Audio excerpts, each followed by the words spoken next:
Tragedia nel Vicentino, mamma 42enne getta a terra la sua bimba nata da appena 4 giorni dopo averla allattata, poi tenta di uccidersi, la donna arrestata. Due gravi incidenti stamane nel Vicentino, undicenne travolto da un'auto mentre attraversa la strada, a Portogruaro investita una studentessa di 18 anni. Allarme baby gang a Venezia, nonostante i blitz della polizia locale continuano i pestaggi e le aggressioni. A Padova, paura nella zona di Prato della Valle. Con quota 100 in Veneto potrebbero essere interessati al prepensionamento oltre 7.000 medici e 40.000 lavoratori del comparto sanitario. La regione dice questione da affrontare subito, ma il vero problema è il numero chiuso all'università. Striscione di Forza Nuova contro il capannone Moschea di Marghera. Vogliamo sapere, dicono gli attivisti, se è in regola con i controlli. Continua la piaga dei rifiuti abbandonati nella Marca, la denuncia di un residente di scarica a cielo aperto sulla Treviso-Ostiglia. Impresa di un poliziotto padovano con la passione per gli sport estremi ha corso 39 km alla temperatura di meno 52 gradi in Russia. Telespettatori di Antena 3, buongiorno, ben trovati, la prima edizione dei nostri telegiornali. Andiamo subito nel Vicentino, a Bolzano Vicentino, per la precisione, dove si è consumata una tragedia incredibile. Una mamma che dopo aver allattato la propria bimba nata da appena 4 giorni, improvvisamente la getta a terra, la bimba muore, la donna cerca anche di uccidersi e poi viene arrestata. Ci racconta quanto accaduto e gli sviluppi di questa tragedia da Bolzano Vicentino Chiara Gaiani. Chiara. Buongiorno da Vicenza, è un'atmosfera surreale quella che si respira davanti alla villetta schiera di lisiera di Bolzano Vicentino, i fiocchi rosa sulla finestra di casa e sul cancello e i nastri dei carabinieri che indicano che l'edificio è sotto sequestro. Qui ieri sera una donna di 42 anni, colta da un raptus, ha scaraventato a terra la figlia di appena 4 giorni. Era nata mercoledì la piccola e solo sabato la donna, la figlia e il marito avevano fatto ritorno a casa dall'ospedale. Secondo quanto ricostruito dai carabinieri di Thiene, la donna stava allattando la piccolina, erano circa le 20. Il marito si trovava in una stanza accanto, ha sentito un tonfo. La donna aveva scaraventato a terra la piccola in un attimo di follia. Immediatamente l'uomo ha soccorso la bambina, ma poi è dovuto correre anche in soccorso, in aiuto della moglie che aveva preso un coltello e se lo stava puntando al collo. È stato proprio lui a disarmarla. La donna ha riportato solo una ferita leggera, invece per la bambina non c'è stato proprio niente da fare, è morta qualche ora dopo all'ospedale a Vicenza ed è qui che è ricoverata la donna piantonata nel reparto di psichiatria, è accusata di omicidio volontario. Se non avete altre domande, io da Vicenza a questo punto restituirei la linea. Grazie a Chiara Gaiani. Ovviamente tutti gli sviluppi e poi di questa tragedia davvero nel corso del telegiornale di questa sera del Veneto. Due gravi incidenti stradali questa mattina praticamente alla stessa ora, poco dopo le 7, e dinamica simile purtroppo.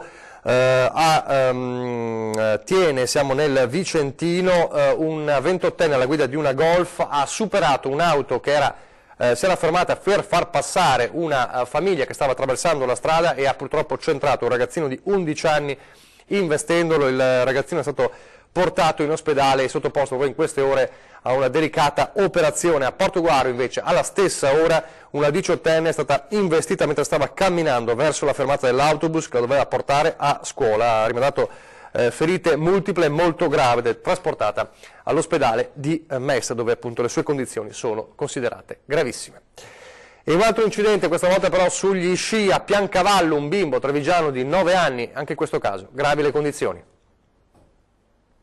Ha riportato un serio trauma ed è ricoverato all'ospedale di Udine. Un bimbo di 9 anni di Colle Umberto è rimasto gravemente ferito ieri in seguito ad un incidente sugli sci sulle piste di Piancavallo. Il bambino, che sciava con il papà ed era regolarmente equipaggiato con il casco, si è scontrato con un altro sciatore, un 53enne di Vittorio Veneto. Ad avere la peggio il piccolo, che ha preso una forte botta alla schiena e al collo. Per questo è stato richiesto l'intervento dell'elisoccorso, che ha trasportato il bambino all'ospedale del capoluogo, dove è stato sottoposto agli accertamenti diagnostici. Sulla dinamica dell'incidente indagano i carabinieri del nucleo sciatori di Aviano. Ed ora l'allarme baby gang che riesplode e ci sono due città particolarmente colpite in questo periodo, Venezia e Padova. Nel capoluogo lagunare un'altra violenta aggressione di gruppo è avvenuta sabato sera, la quarta nel giro di pochi giorni. Proprio in questi giorni abbiamo raccontato dei blitz della polizia locale, della polizia che sta individuando alcuni componenti di queste baby gang che però continuano nella loro azione. Le vittime di sabato sera sono 4 ragazzi sui 18 anni che stavano camminando in zona San Basilio intorno alle 22 e sarebbero stati assaliti da alcuni giovanissimi, 10 o 12, probabilmente minorenni. Uno degli aggrediti è stato raggiunto da alcuni pugni al volto e per questo soccorso e portato all'ospedale. Ma non c'è solo Venezia, dicevamo c'è Padova, è una zona in particolare, quella di Prato della Valle, dove operano evidentemente più gruppetti di ragazzini che non solo aggrediscono le persone, ma poi si fanno i video di queste aggressioni e le postano sui social, video come questi, guardate. Lavorate a Marghera, lavorando per il 6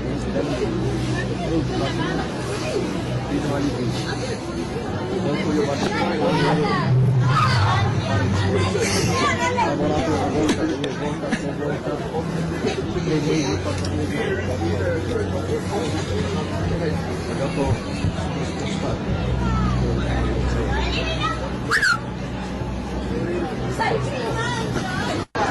dopo lavorato a Marghera, lavorando per il 6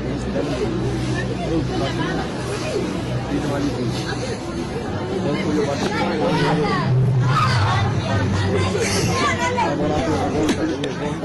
3 volte, 3 mesi, 4 mesi. Questo è dunque uno dei video postato proprio dalla baby gang con, evidentemente avete visto, i ragazzi in azione proprio si riprendono per immortalare purtroppo queste imprese sui social. Adesso invece torniamo a parlare di quota 100 e le ripercussioni sul pubblico impiego, parliamo evidentemente della manovra. Specialmente nella sanità c'è questo allarme lanciato dai sindacati, ma non solo, perché potenzialmente in Veneto si stima possano essere interessati al prepensionamento oltre 7.000 medici e 40.000 lavoratori del comparto sanitario. Allora la Regione dice dovremo certamente intervenire a breve. Quota 100 e rischio fuga dal pubblico. L'opportunità di anticipare l'uscita dal lavoro a 62 anni di età con 38 di contributi rischia di avere effetti pesantissimi su alcuni settori del pubblico impiego, scuola e soprattutto sanità. In provincia di Treviso i potenziali fruitori del nuovo sistema pensionistico nel comparto sanitario sono stimati in circa 450 operatori e oltre 200 medici, numeri da brivido che potrebbero dare il colpo di grazia ad un sistema già in forte carenza di personale. Il Veneto è sotto organico di quasi 1.300 medici e se attualmente sono un problema i soli pensionamenti per età anagrafica, è facile immaginare cosa potrebbe accadere aggiungendoci anche le uscite anticipate per quota 100, uno svuotamento dei reparti che i giovani medici, con gli attuali numeri di specialisti, non sarebbero in grado di colmare. La questione preoccupa la Regione, che sta cercando di trovare una soluzione. Noi stiamo analizzando il comparto pubblico, il comparto medico, sanitario, il comparto della scuola, è un comparto che sarà probabilmente molto interessato. Ora capiremo insomma un po' a bocce ferme insomma gli risvolti, le possibilità e poi chiaramente credo che oggi c'è già una sofferenza, lo sappiamo, per la sbagliata programmazione nazionale, numero di università chiuse, i corsi di specializzazione ridotti e quindi chiaramente questo lo dobbiamo affrontare perché comunque il nostro è un sistema universale e le cure e le assistenze le dobbiamo garantire. A rincarare la dose ci pensa anche il governatore Zaia, che conferma quanto detto dall'assessore Lanzarin. Oggi ha detto non possiamo attribuire alla quota 100 il problema della sanità, che dipende invece da una scarsa o mancata programmazione. Lo ha sostenuto appunto stamane a Venezia Zaia. La situazione attuale, ha detto, deriva dal numero chiuso delle università che ha peggiorato la situazione, o il fatto che 20 anni fa si sia detto agli studenti che la facoltà di medicina non era una buona scelta. Zaia ha quindi rilanciato quella che vede come soluzione i medici neolaureati vanno messi in condizioni di lavorare prima della specializzazione e bisogna pensare alla possibilità di contrattare con le grandi professionalità che si trovano costrette ad andare in pensione. Intanto però su quota 100 sono in molti in queste ore, in questi giorni, a rivolgersi ai CAF per chiedere conteggi e spiegazioni proprio sulla manovra, in particolare per capire in quali casi sia vantaggioso usufruire dell'anticipo pensionistico. Allora la CGIL ha fatto per noi una specie di simulazione con Paolino Barbiero dello SPI CGIL. Quota 100, 5.000 in provincia di Treviso, 30.000 in Veneto. Sono molti in queste ore gli aspiranti pensionati che stanno facendo i calcoli per capire se con i 62 anni d'età e di 38 di contributi potranno andare in pensione, o meglio se sarà per loro conveniente usufruire dell'anticipo, visto che l'assegno sarà più leggero. Con quota 100 chi ci va ha una pensione più bassa, di circa il 30%, non perché viene tagliata la pensione, ma perché il calcolo è fatto su meno anni di contributi versati. La CGIL ha effettuato varie simulazioni per comprendere l'impatto della manovra sulle tasche degli aspiranti pensionati, significativa quella relativa alla cosiddetta ricchezza di vita media. Se uno va in pensione con 67 anni, versando 43 anni di contributi e vive per 25 anni, ciò che percepisce in termini di pensione uno che ha uno stipendio di 2.000 euro al mese, siamo sopra i 500.000 euro. Se scegliesse invece di andare con i 38 anni e i 62, quindi 5 anni prima, lui avrà una ricchezza media di vita di 350.000 euro, quindi 150.000 in meno. Abbiamo visto che i primi che sono venuti qui a chiedere se è conveniente o no andare in pensione, alla fine decidono comunque di restare a lavorare. Diverso il discorso per chi ha i requisiti per l'APE social o precoci, poiché si tratta di persone rimaste senza lavoro e senza pensione. Sull'APE social hanno una rendita che fino a 1.500 euro garantita per gli anni che gli manca per andare in vecchiaia, e poi quando andranno in vecchiaia avranno la pensione piena senza nessuna perdita sul loro montante pensionistico. Torniamo alla cronaca e parliamo del blitz della scorsa notte di Forza Nuova a Marghera davanti al centro islamico, il capannone moschea, diciamo, dove si ritrovano gli islamici, alcuni striscioni e una richiesta particolare. Ci racconta quanto accaduto Tiziana Bolognani. Tiziana. Sì, è proprio come avete detto da studio e come mostrano le immagini che state vedendo. Buongiorno da Marghera. La scorsa notte uno striscione riportante la scritta "No moschea" è stato affisso da militanti di Forza Nuova davanti a un edificio della zona commerciale che ospita il luogo di preghiera della comunità islamica locale. È stato il responsabile provinciale di Forza Nuova, Rudy Favaro, a rendere nota l'iniziativa, spiegando in una nota che Forza Nuova vuole esprimere la sua contrarietà a questa presenza e chiedere a enti e autorità competenti se la struttura abbia o no tutti i requisiti di legge e le autorizzazioni necessarie. Il caso del luogo di culto islamico a Marghera fu sollevato nei mesi scorsi quando il presidente della comunità islamica, Sadmir Aglioschi, dichiarò alla stampa che era stato acquistato un edificio che una volta ristrutturato a suo dire avrebbe ospitato 25.000 fedeli residenti nel comune di Venezia e tutti coloro, turisti e non, che arrivano giornalmente nella città lagunare. Era stato lo stesso presidente ad appellarsi alle autorità competenti affinché l'operazione non fosse ostacolata. Nella nota il responsabile provinciale di Forza Nuova chiede il motivo per il quale non sia stato indetto un referendum tra i cittadini, dato che il luogo di culto contestato è ubicato in un'area commerciale molto frequentata dai cittadini e dalle famiglie di Mestre e di Marghera. Su una presa di posizione fino a questo momento dalla comunità islamica. Per ora è tutto, a voi. Grazie Tiziana Bolognani. 2 vigili urbani al pronto soccorso aggrediti da uno spacciatore che tentava di scappare. È successo a Treviso, l'arrestato è un ex richiedente asilo. Gli agenti della polizia locale lo hanno sorpreso a cedere della droga a un trevigiano in Viale della Repubblica. Lui per tutta risposta li ha aggrediti mandando 2 vigili all'ospedale. A finire in manette tra sabato e domenica un nigeriano di 23 anni già ospite in passato del centro di accoglienza per richiedenti asilo all'ex caserma Serena. Il ragazzo aveva con sé un ovulo di eroina da 11 grammi. Per guadagnarsi la fuga ha aggredito e ferito 2 agenti che hanno dovuto poi ricorrere alle cure del pronto soccorso, venendo giudicati guaribili rispettivamente in 2 e 10 giorni. Mentre il 23enne è stato condotto al comando, i vigili, con l'aiuto dei cani antidroga, hanno perquisito la sua abitazione, rinvenendo 15 telefoni cellulari, altri involucri contenente eroina nascosti in un caricabatterie, 8 grammi dello stesso stupefacente e della cocaina. Spaccio, resistenza e lesioni a pubblico ufficiale le accuse per le quali è stato arrestato. Parliamo di smog adesso. A Padova e non solo si tira letteralmente un sospiro di sollievo, il blocco del traffico si ferma con oggi, da domani torna il semaforo verde. Oltre alle polemiche su quali provvedimenti adottare per combattere lo smog e le proteste delle associazioni di artigiani, commercianti ed esercenti che lamentavano cali di fatturato, se non addirittura il rischio della perdita di commesse, le giornate di blocco del traffico hanno anche riportato sotto il livello di guardia la concentrazione di PM10 nell'aria. A Padova torna dunque in vigore il cosiddetto semaforo verde, vale a dire lo Stato che nella scala di limitazioni previste dal 1 ottobre al 31 marzo permette la più ampia circolazione di automezzi.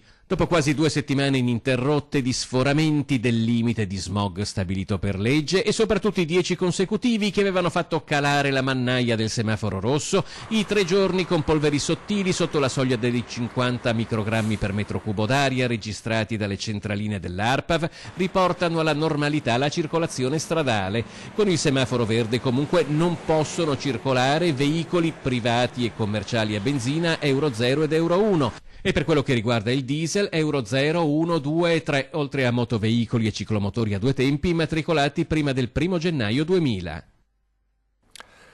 Pochi istanti di pubblicità, poi continueremo a parlare di ambiente, purtroppo di eco-vandali.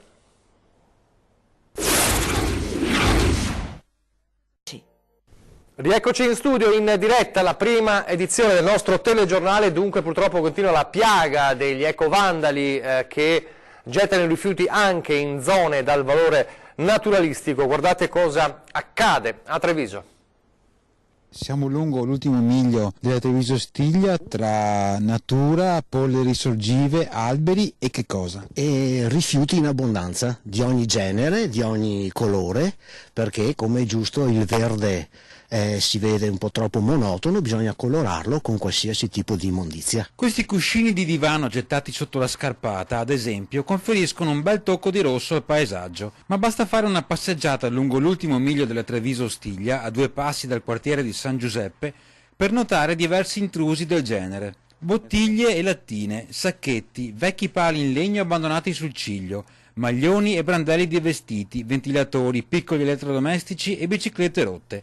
Tra scorci e belle vedute sulla campagna ai lati, l'ex strada ferrata è diventata ormai una discarica a cielo aperto, meta di eco-vandali che preferiscono disfarsi così di ciò che non serve più. Il paradosso è che a pochi metri c'è l'ecocentro di Contarina, che accoglie qualsiasi tipo di rifiuto gratuitamente. No signore, me li sono trovati anche di giorno, tranquilli, senza alcun problema.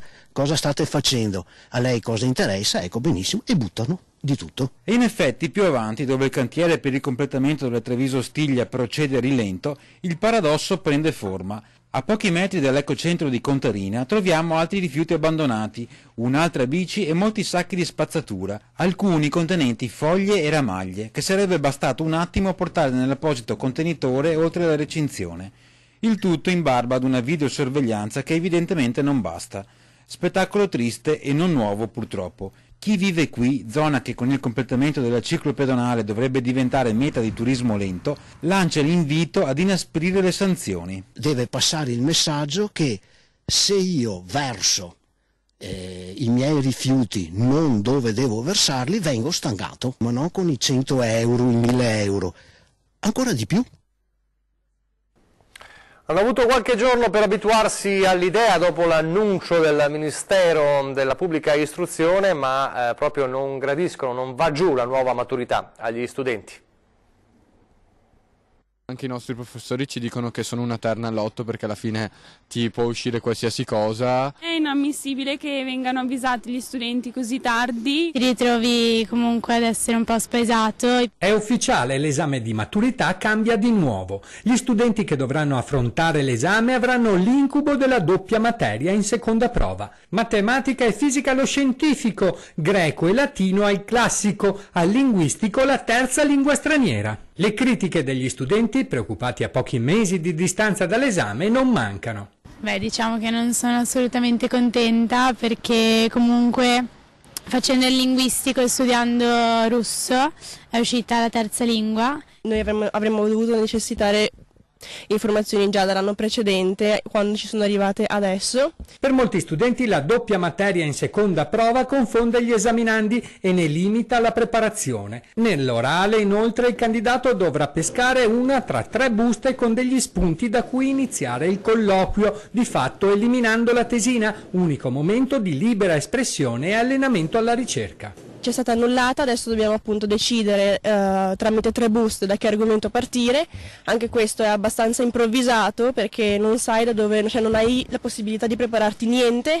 Sì, non si sa niente, cioè era già difficile arrivare a un esame con moltissime materie. Secondo me poteva non essere evitata e soprattutto anche i professori, che dovrebbero essere le persone che ci sostengono, non sanno neanche loro cosa dirci perché anche loro sono di fronte a incertezza, dubbio. Per la rete degli studenti medi l'esame dovrebbe addirittura essere abolito. Serve solo per coronare 5 anni di dannosa valutazione numerica e a dare una scusa alle università per ridurre le possibilità di accesso. La rete studenti medi ha intenzione di scendere in piazza la settimana prossima contro la riforma dell'esame di maturità.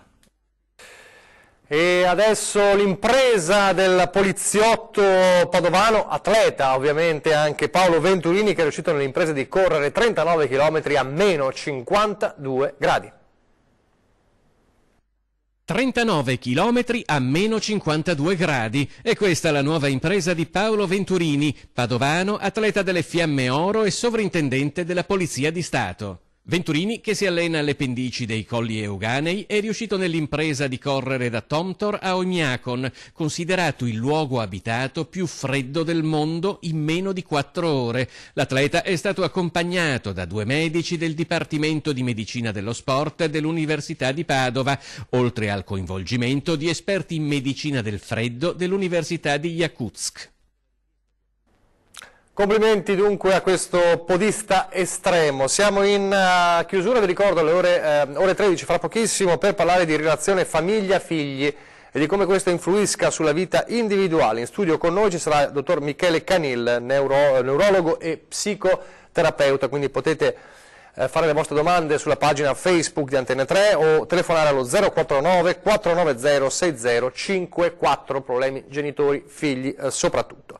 Poi 20:10 questa sera per parlare di reddito e quota 100, temi che sono molto caldi in questi giorni, con Rudy Roffarè e Stefano Boscarin della CISL. E poi a seguire alle 21:15, come ogni lunedì, torna Ring, si parlerà sempre, anche in questo caso, di reddito e quota 100, ma soprattutto di autonomia. Il titolo infatti è emblematico, autonomia sotto attacco, dopo l'ultimo scambio botta e risposta tra il ministro Fraccaro e il governatore Luca Zaia. In studio, tra gli altri, Stefano Pelloni del Partito Democratico, Simone Scarabelli del Movimento 5 Stelle e Paolino Barbiero, segretario dello SPI CGIL di Treviso. È davvero tutto, vi lascio alle previsioni del tempo. Grazie per averci seguito, arrivederci.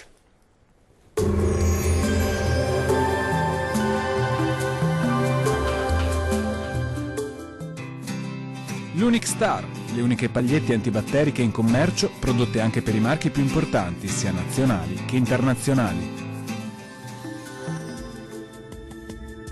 Ben ritrovati al meteo, inizio di settimana col sole. Vediamo il dettaglio. Sul Veneto sarà una bella giornata caratterizzata dal bel tempo. Avremo infatti una giornata all'insegna del sole ovunque e il cielo sarà sereno o poco nuvoloso su tutte le province. Sarà possibile soltanto qualche addensamento sui rilievi. Temperature minime comprese tra i -3 e -1 gradi, massime oscillanti tra i 4 e i 5 gradi. Diamo ora uno sguardo al Friuli Venezia Giulia.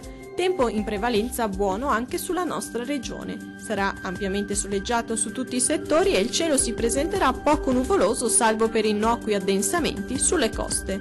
Non sono previste precipitazioni degne di nota. Temperature minime comprese tra i -1 e -2 gradi. Massime comprese tra i 3 e 6 gradi.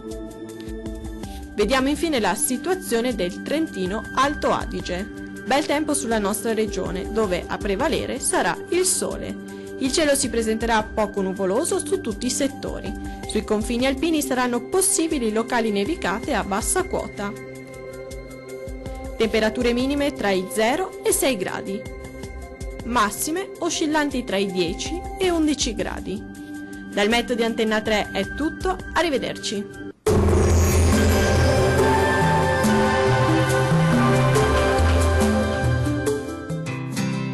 Unique Star, le uniche pagliette antibatteriche in commercio prodotte anche per i marchi più importanti, sia nazionali che internazionali.